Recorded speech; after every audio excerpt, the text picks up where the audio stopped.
Topic अभी हम पढ़ने जा रहे हैं वो है कॉन्जुगेटेड मॉलिक्यूल। कॉन्जुगेटेड मॉलिक्यूल क्या होता है? कॉन्जुगेटेड मॉलिक्यूल डेफिनेशन लिख के फिर हम समझ लेते हैं कि कॉन्जुगेटेड मॉलिक्यूल क्या है। दी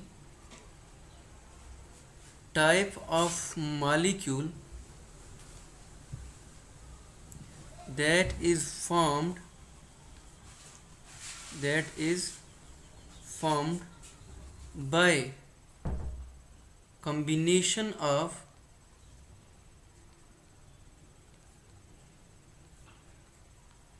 two different groups of molecules is called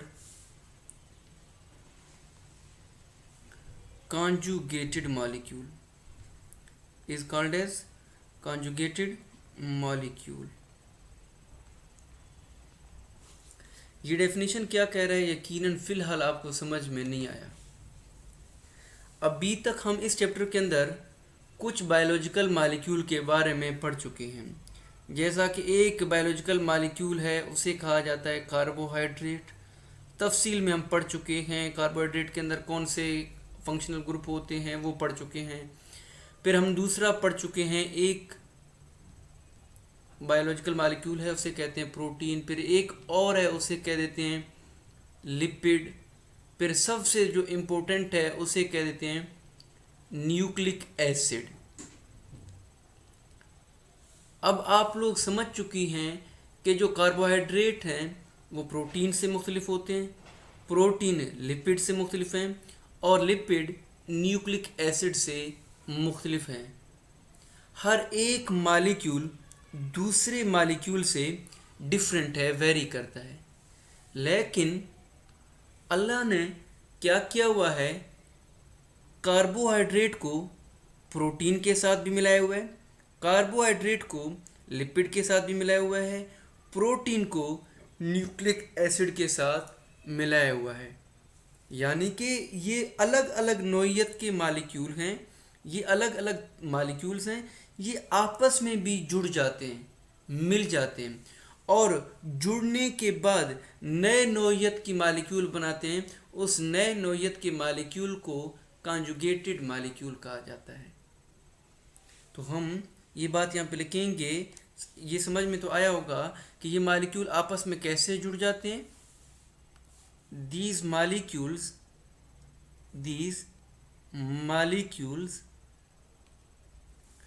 join together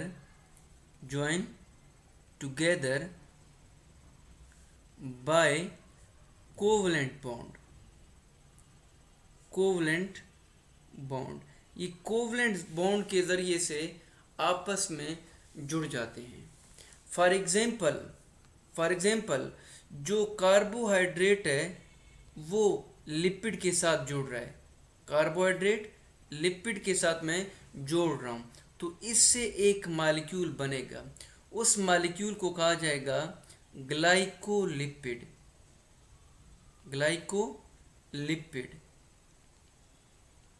आप मैं बता चुका हूँ ना, ग्लाइकोजन आपको मैं पढ़ा चुका हूँ। जो इंसान के जिस्म के अंदर स्टार्च कहा जाता था उसको ग्लाइकोजन कहा जा रहा है, उससे लिया है। ग्लाइकोलिपिड से लिपिड लिया है। फिर इसी अंदाज में कार्बोहाइड्रेट प्रोटीन के साथ जुड़ जाता है, कार्बोहाइड्रेट प्रोटीन के साथ जुड़ जाता है, एक और मालिक्यूल बन जाता है, उसका नाम है ग्लाइकोप्रोटीन। इसी अंदाज में जो लिपिड है वो प्रोटीन के साथ मिल जाता है और एक नया मालिक्यूल बना दिया जाता है। उस मालिक्यूल को कहा जाता है लाइपोप्रोटीन। और यूं जो प्रोटीन है वो न्यूक्लिक एसिड के साथ जुड़ जाता है और एक नया मालिक्यूल बना देता है, उसे कहा जाता है न्यूक्लियोप्रोटीन। अब ग्लाइकोलिपिड, ग्लाइकोप्रोटीन, लाइपोप्रोटीन, न्यूक्लियोप्रोटीन। ये जो चार मॉलिक्यूल हैं, इन चार मॉलिक्यूल को कॉन्जुगेटेड मॉलिक्यूल कहा जाता है और ये चारों हमारे बॉडी के अंदर डिफरेंट काम करते हैं। तो अब हमने इन चारों मॉलिक्यूल को वन बाय वन पढ़ना है। तो पहले पहले हम पढ़ने जा रहे हैं ग्लाइकोलिपिड। ग्लाइकोलिपिड, ग्लाइकोलिपिड किस चीज़ से बना है? ग्लाइकोलिपिड कार्बोहाइड्रेट और लिपिड के दरमियान कोवलेंट बॉन्ड से बना है। कोवलेंट बॉन्ड, CVB मतलब कोवलेंट बॉन्ड से मिल के बना है और इसको नाम देते हैं ग्लाइकोलिपिड का। अब जो ग्लाइकोलिपिड बन गया है, ये हमारे बॉडी के अंदर क्या काम करता है, फंक्शन क्या है? यानी कि जब कार्बोहाइड्रेट और लिपिड ये दोनों मिल जाते हैं तो हमारे बॉडी के ऊपर ये क्या काम करते हैं, हमारे बॉडी के अंदर ये क्या काम करते हैं? ये किसी ने सवाल पूछा भाई। ये सेल टू सेल रिकॉग्निशन कर लेते हैं। सेल टू सेल रिकॉग्निशन कर लेते हैं। क्या है सेल टू सेल रिकॉग्निशन? कुछ देर के बाद मैं आपको समझा दूंगा। सेल टू सेल रिकॉग्निशन करते हैं, ये कुछ देर के बाद मैं आपको समझा दूंगा। दूसरे नंबर पर ये सेल मेम्ब्रेन के ऊपर नए नए स्ट्रक्चर बनाते हैं, छोटे छोटे स्ट्रक्चर बनाते हैं। Form smaller structure on sale membrane, smaller structure on sale membrane. तो यही पॉइंट आप लोगों ने अपने दिमाग में बिठाने हैं। अगला हम पढ़ने जा रहे हैं, दैट इज़ नेक्स्ट पॉइंट। अभी ये पॉइंट डिटेल में समझाने हैं, थोड़ी बहुत एग्जांपल आपको देना है, फिर आप समझ जाएंगे कि अच्छा ये फलां चीज़ था। ग्लाइकोप्रोटीन, अगला हम पढ़ने जा रहे हैं, दैट इज़ ग्लाइकोप्रोटीन। ग्लाइकोप्रोटीन, तो कोई आपसे पूछे ये बताओ ग्लाइकोप्रोटीन क्या है, तो आपने कह देना है कि ग्लाइकोप्रोटीन एक बहुत बड़ा मॉलिक्यूल है जो कार्बोहाइड्रेट और प्रोटीन के दरमियान कोवलेंट बॉन्ड से बना हुआ है।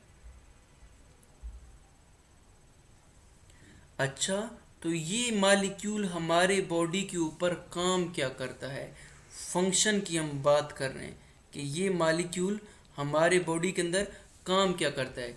ये मॉलिक्यूल भी हमारे बॉडी के अंदर सेल टू सेल रिकॉग्निशन करता है और ये मॉलिक्यूल भी हमारे बॉडी के अंदर सेल मेम्ब्रेन के ऊपर छोटे छोटे स्ट्रक्चर बनाता है। Forms smaller structure on sale membrane.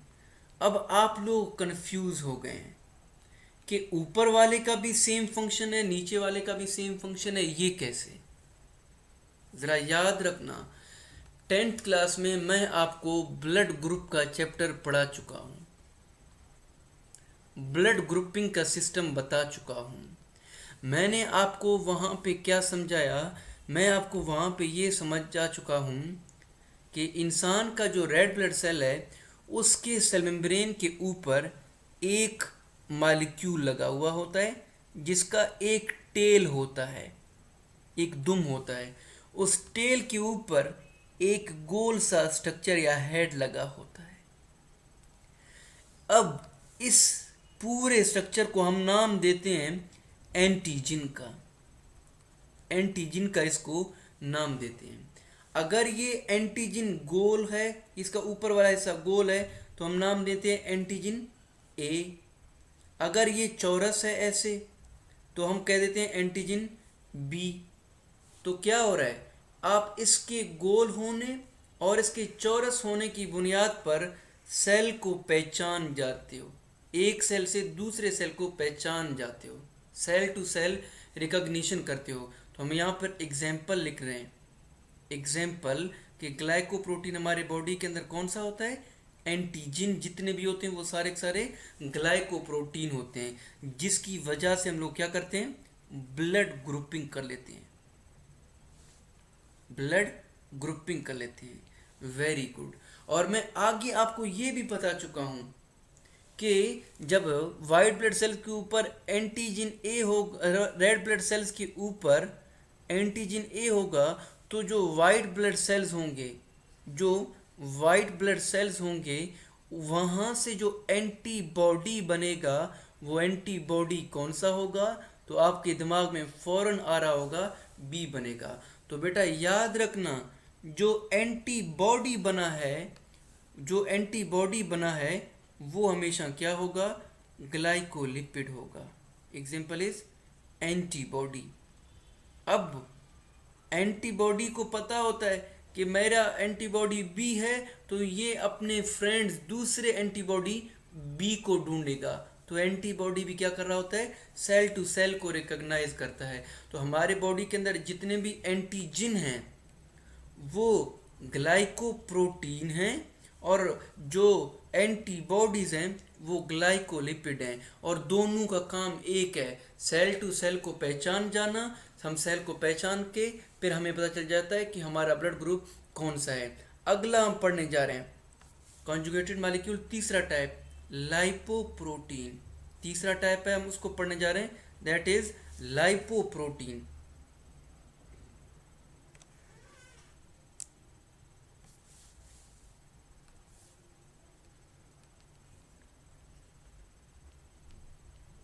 Lipoprotein.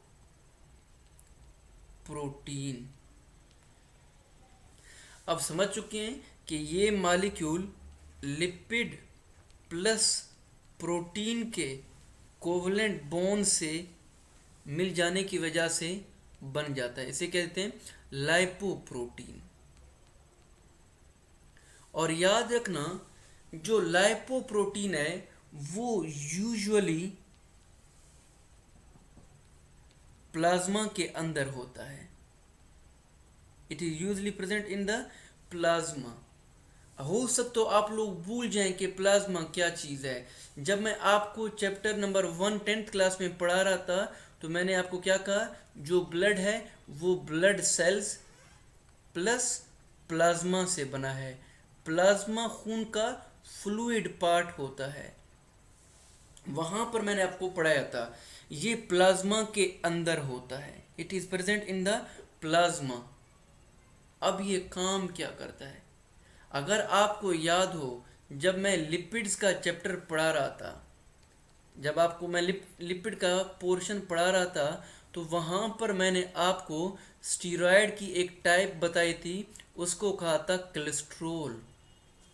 याद रखना, कोलेस्ट्रोल कभी भी खुद से ट्रांसपोर्ट नहीं होता।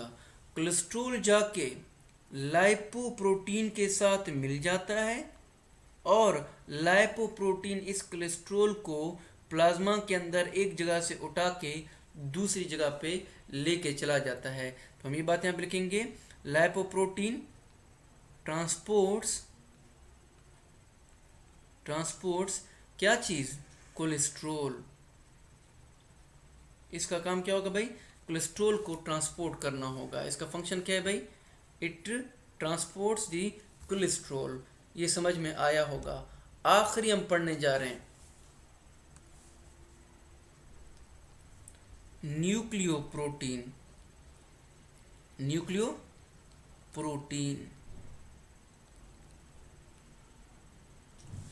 नाम से जाहिर है, न्यूक्लियो मतलब न्यूक्लिक एसिड, न्यूक्लिक एसिड, और प्रोटीन तो आप समझ चुके हैं कि प्रोटीन ही है। तो न्यूक्लिक एसिड और प्रोटीन जब आपस में मिल जाते हैं, तो नया जो कॉन्जुगेट मॉलिक्यूल बनेगा उसे कहा जाता है न्यूक्लियोप्रोटीन। अब हमारे बॉडी के अंदर ऐसा क्या चीज़ है जो न्यूक्लियोप्रोटीन से बना है, आपको याद होना चाहिए। हमारे बॉडी के अंदर ऐसा क्या चीज़ है भाई, याद आ रहा है कोई चीज़? Yes sir, chromosome. हमारे बॉडी के अंदर जो क्रोमोसोम्स होते हैं वो न्यूक्लियोप्रोटीन से बने हैं। आपको मैं आगे चल के पढ़ा दूंगा कि क्रोमोसोम के अंदर ऐसे हिस्टीन नाम के प्रोटीन होते हैं, और इन हिस्टीन नाम के प्रोटीन के ऊपर जब आप देखेंगे ऐसे डीएनए गुजर रहा है, ऐसे डीएनए गुजर रहा है। अब डीएनए बजाते खुद क्या है भाई, एक न्यूक्लिक एसिड है। ये न्यूक्लिक एसिड किसके ऊपर चढ़ा हुआ है, प्रोटीन के ऊपर जुड़ा है, और ये न्यूक्लियोप्रोटीन बनाता है। और न्यूक्लियोप्रोटीन फिर हमारे बॉडी के अंदर ज़्यादा हो तो उससे कौन सा स्ट्रक्चर अराइज हो जाता है, सेल के अंदर क्रोमोसोम्स अराइज हो जाता है। यहाँ तक क्लियर है आप लोगों को? सर राइबोसोम्स भी तो न्यूक्लियोप्रोटीन है ना? जी, राइबोसोम खुद प्रोटीन बनाता है सर। हाँ जी, बिल्कुल आपकी बात सही है। सेल ऑर्गेनेलिज भी। न्यूक्लियोप्रोटीन। जी जी जी। अगला हम पढ़ने जा रहे हैं, नेक्स्ट टॉपिक है, छोटा टॉपिक है, आप लोगों ने पढ़ा हुआ है, जस्ट आपको याद दिलाना है। हो सकता हो कोई लड़की मेरी क्लास पहली बार ले रही है तो उसको ये बात नहीं मालूम है, तो इस वजह से उसको समझाने खातिर ये हम लिखने जा रहे हैं। Question, what is gene? What is gene? Definition लिख लेते हैं, फिर उसके बाद हम समझ लेते हैं कि क्या चीज़ है। What is gene? It is the combination of any three nucleotide that carries that carry a biological information, biological information। Gene क्या है भाई? It is the combination of three nucleotide that carry a biological information.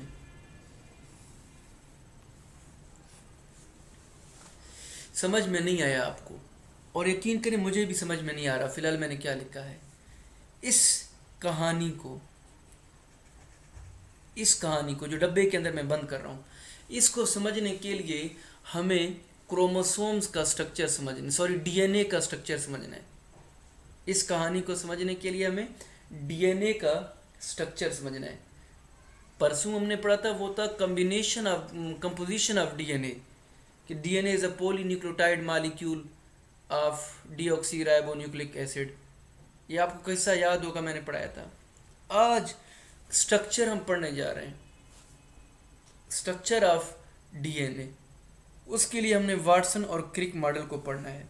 Question, ये सवाल अभी तक रहता है, ये अभी हम समझेंगे। Question, Watson and Crick model, Watson and Crick's model of DNA.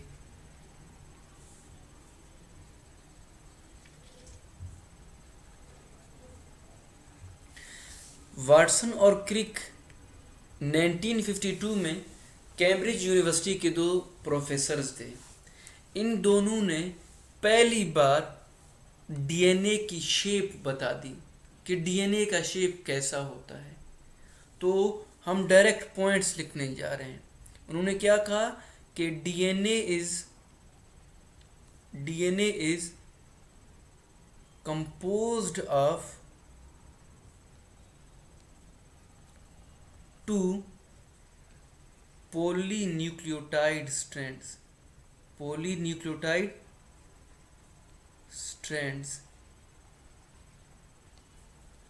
Point number 2, अच्छा मैं फिलहाल पॉइंट लिखवा रहा हूँ, समझा दूंगा आपको मैं बाद में। Point number 2, these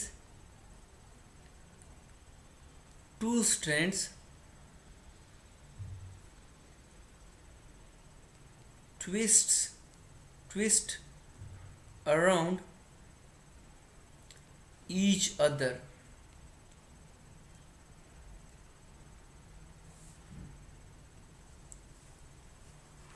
the twisting appears to be like a spiral staircase. STAIRCASE, staircase. The railings, बच्चे आप पॉइंट लिखते जाना, ये काम आ जाएंगे. The railings of these staircases are made up of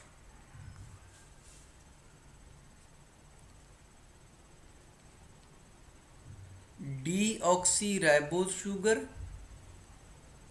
deoxyribose sugar and phosphate group. phosphate group. अगला point लिखिएगा बेटा. The steps are made up of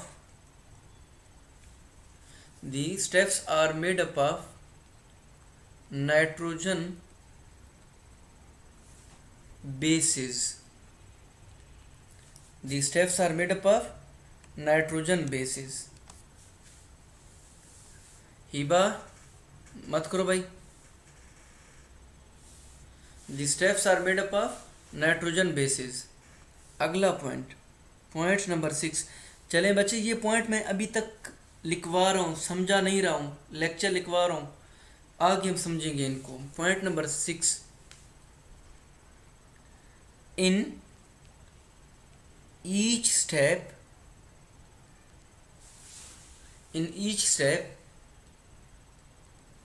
adenine pairs with thiamine and cytosine pairs with गोयानीन, या गोयानीन pairs with cytosine, आपकी मर्जी जो आपने लिखना है. Point number 7. There are 2 hydrogen bonding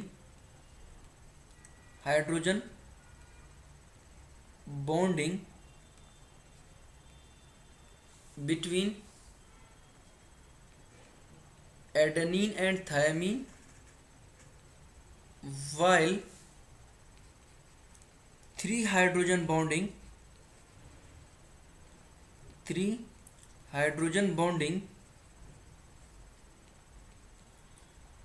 between guanine and cytosine. ये पॉइंट लिख लीजिएगा भाई. 8वां point. distance between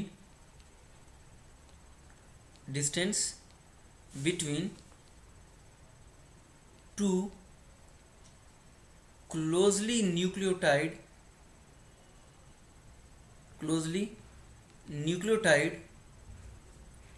of each strand is 0.34 nanometre. 0.34 nanometre. ये पॉइंट भी हमने समझना है. Point number 9. Distance between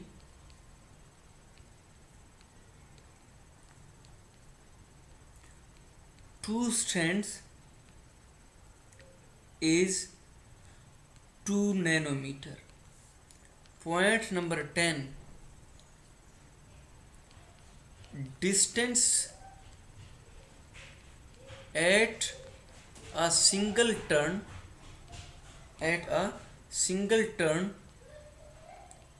is 3.4 nanometer. 3.4 nanometer. 11वां point, these strands are opposite in direction। आप लोग हैरान हो रहे हो सर, खाली लिखते जा रहे हैं, समझाते नहीं जा रहे हैं। क्योंकि बेटा समझाना बात की बात है, पहले आपको पॉइंट आपके पास मौजूद हो, आपके पास पॉइंट मौजूद होंगे तब हम इसको आसानी से समझेंगे, क्योंकि एक एक पॉइंट को हमने समझना है। तो जब मैं समझाना डायरेक्ट लग जाऊँ तो लिखवाऊँ तो बहुत टाइम लगेगा, तो बेहतर है कि मैं अभी समझा दूँ, लिखवा दूँ, फिर बाद में समझा दूँगा। चलें, 11 पॉइंट बहुत है, इतने वाटसन और क्रिक को भी याद नहीं होंगे जो हम लिख रहे हैं।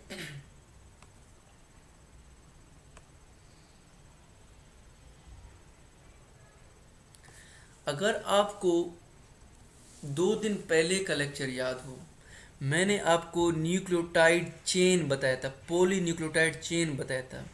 मैंने आपको क्या कहा कि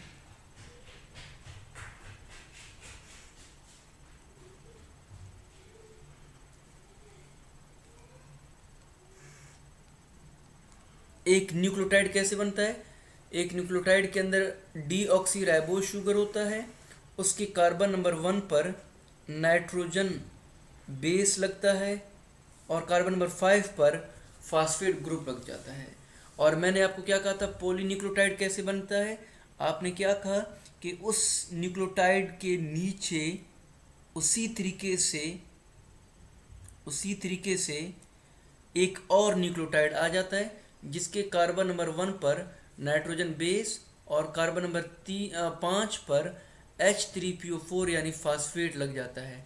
लेकिन जो इससे ऊपर वाला कार्बोहाइड्रेट है, जो न्यूक्लियोटाइड है, उससे OH निकलेगा, जिसकी वजह से ऊपर पॉजिटिव चार्ज होगा, नीचे नेगेटिव चार्ज होगा, और यूं ये 2 न्यूक्लियोटाइड आपस में जुड़ जाएंगे। एक न्यूक्लियोटाइड दूसरे के साथ जुड़ गया, 2 न्यूक्लियोटाइड बन गए, डाई न्यूक्लियोटाइड।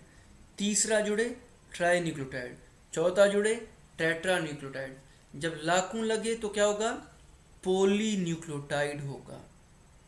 अब ये एक लंबा सा धागा होगा, किसका, पॉली न्यूक्लियोटाइड का, एक लंबा सा धागा। सवाल कहने वाला क्या कह रहा है, कहता है जो डीएनए है ना, उसके अंदर जो ये पॉली न्यूक्लियोटाइड के धागे हैं, उसके दरअसल 2 धागे एक दूसरे के साइड बाय साइड चल रहे हैं। उसके इर्द गिर्द 10 मिनट रहते हैं लेक्चर होने के, 2 न्यूक्लियोटाइड के धागे साइड बाय साइड चल रहे होते हैं। एक राइट साइड पर है और एक लेफ्ट साइड पर है, 2 धागे ऐसे साइड बाय साइड चल रहे हैं। तो ये क्या कह रहे हैं, DNA is composed of 2 polynucleotide strands. DNA के अंदर एक पॉलीन्यूक्लियोटाइड स्ट्रैंड राइट साइड पर है और एक किस साइड पर होगा भाई, लेफ्ट साइड पर होगा। एक किस साइड पर होगा, लेफ्ट, और एक किस पर, राइट साइड पर होगा।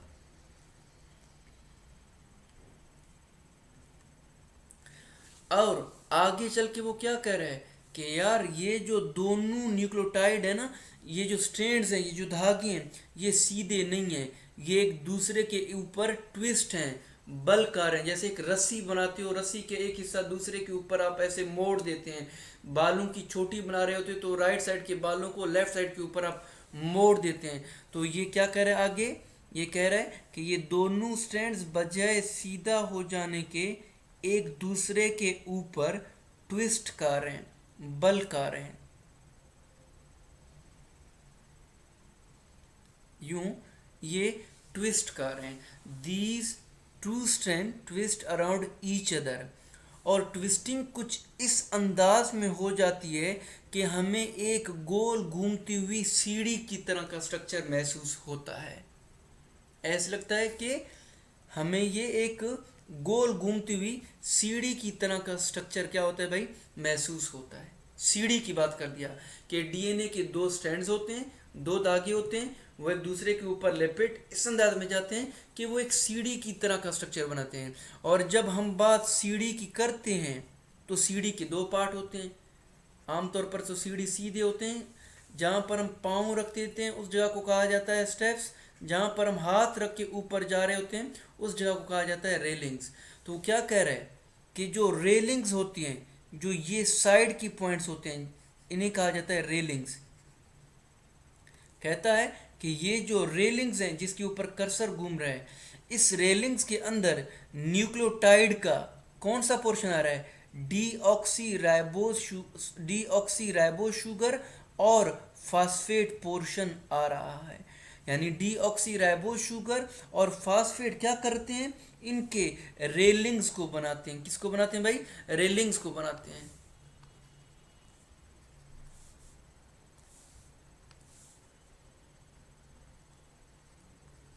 नाइट्रोजन बेस और ये H3PO4 है, क्योंकि दोनों स्ट्रैंड एक दूसरे के उलट जा रहे होते हैं।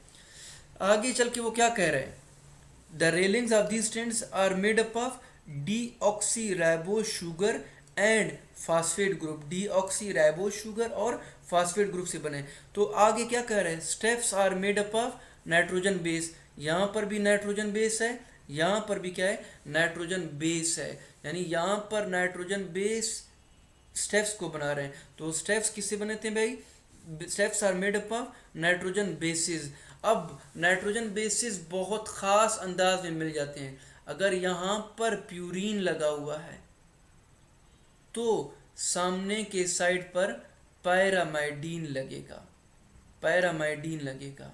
और वो भी ख़ास है, अगर यहाँ पर नाइट्रोजन बेस एडेनिन होगा तो सामने क्या होगा, थायमीन होगा। अगर यहाँ पर गोयानीन होगा तो सामने क्या होगा, साइटोसिन होगा।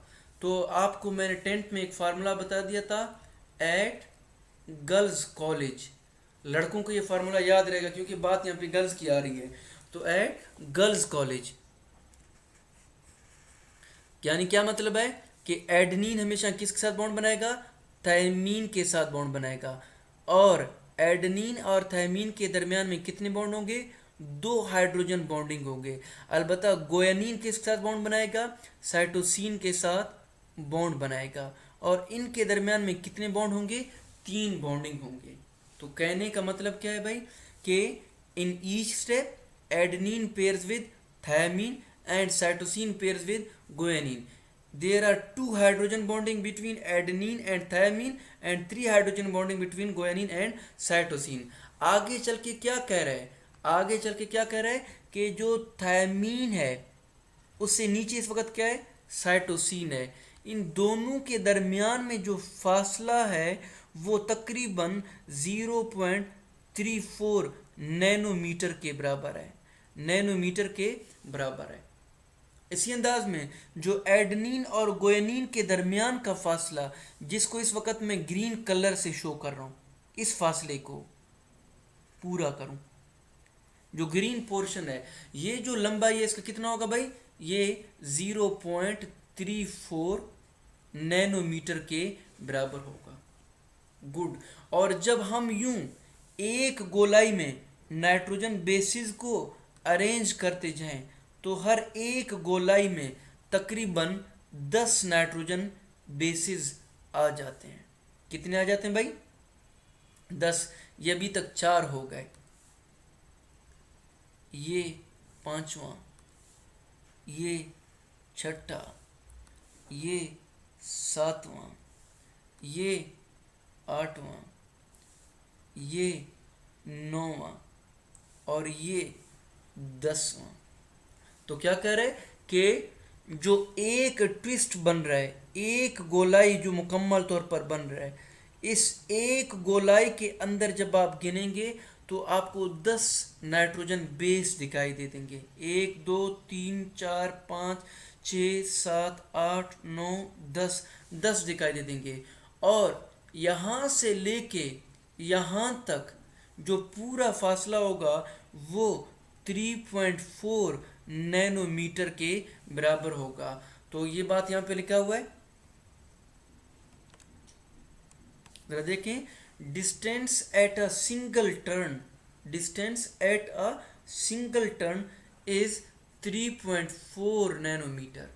कितना है भाई, 3.4 नैनोमीटर है। और ये दोनों स्ट्रैंड्स जो एक दूसरे के साइड बाय साइड ऐसे गोल गोल घूमते हुए जा रहे हैं, इन दोनों स्ट्रैंड्स के बीच का जो पूरा फासला होगा वो तकरीबन 2.4 नैनोमीटर के बराबर होगा। कितना होगा भाई? टू नैनोमीटर के बराबर होगा। इट इज़ अबाउट 2 नैनोमीटर के बराबर होगा। और इसको क्या कहा जाता है? इसको स्ट्रक्चर ऑफ डीएनए कहा जाता है। अब बात याद रखना, ये पहला न्यूक्लियोटाइड है। लेट्स सपोज यहाँ पर साइटोसिन लगा हुआ है तो यहाँ पर क्या लगेगा? गुआनिन। यहाँ पर एडेनिन लगा हुआ है तो यहाँ पर क्या लगेगा? थायमीन। यहाँ पर गुआनिन लगा है तो यहाँ पर क्या लगा हुआ होगा? साइटोसिन लगा हुआ होगा। अब याद रखना, जब 3 न्यूक्लियोटाइड आपस में मिल जाते हैं, याद रखना, जब 3 न्यूक्लियोटाइड आपस में मिल जाते हैं तो 3 न्यूक्लियोटाइड आपस में मिल जाने को क्या कहा जाता है? जीन कहा जाता है। यानी इस वक्त सी ए जी एक जीन है और इसी अंदाज में जी टी सी ये दूसरा जीन है। तो ऊपर हमने क्या लिखा हुआ है? ऊपर मैंने क्या लिखा है कि जीन क्या है? It is combination of any 3 nucleotide. अब जरा देखें, जो CAG था ये एक जीन है। ये क्या है भाई? एक जीन है। इस जीन के अंदर एक इंफॉर्मेशन छुपा हुआ होता है और वो बायोलॉजिकल इंफॉर्मेशन है। वो इंफॉर्मेशन क्या होगा कि इसने आगे जाके न्यूक्लिक एसिड की मदद से प्रोटीन बना, और ये प्रोटीन हमारे बॉडी के अंदर कोई आर्गन या कोई स्ट्रक्चर बनाएगा, जैसा कि हमारे बाल, नाखून, ETC। अब किसी भी जीन का कंपोजिशन क्या होता है भाई? 3 न्यूक्लियोटाइड होता है। जीन के अंदर क्या होता है? बायोलॉजिकल इंफॉर्मेशन होता है, और वो इंफॉर्मेशन हमारे बॉडी के अंदर क्या बनाता है? न्यू स्ट्रक्चर बनाता है। इसको क्या कहा जाता है? जीन कहा जाता है। भाई यहाँ तक क्लियर है?